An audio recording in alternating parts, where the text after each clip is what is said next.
Nella frazione di Buso, in comune di Rovigo, nella piazza principale intitolata San Marco, si trovano ben due chiese, una moderna sulla destra e una antica, abbandonata e transennata sul fondo della piazza. I primi riferimenti all'esistenza di una chiesa dedicata a San Marco risalgono al XII secolo.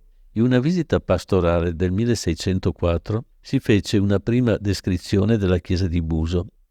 Era ottagonale, orientata a levante, a fianco si trovava il campanile e all'interno presentava un solo altare.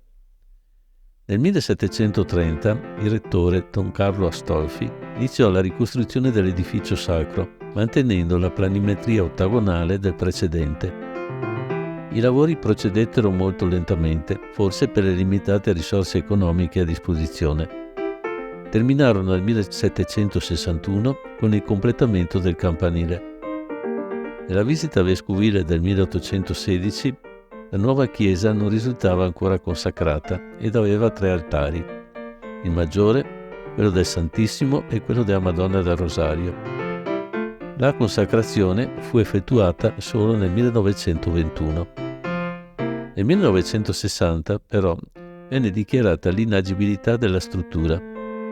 Dopo 2 anni si iniziò la costruzione di una nuova chiesa, che una volta ultimata portò all'abbandono della precedente.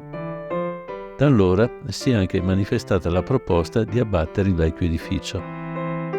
L'antica chiesa ottagonale, tardo-barocca, presenta un'armonica struttura. La facciata è rivolta verso la piazza a mezzogiorno. La porta principale è affiancata da 4 lesene doriche, 2 per lato, su di un alto basamento, che sostengono una trabeazione leggermente a getto. Sopra osserviamo un finestrone centrale ottagonale tra 2 lesene, che sembrano sostenere il sovrastante timpano. Ai lati della facciata si notano 2 sporgenze esagonali. A sinistra quella che era dedicata al battistero, a destra quella dedicata ad un altare votivo. Sopra le cappelle laterali si apre un finestrone. Sul lato sinistro si affaccia una porta secondaria e sul retro si trova una costruzione più bassa, la sacrestia.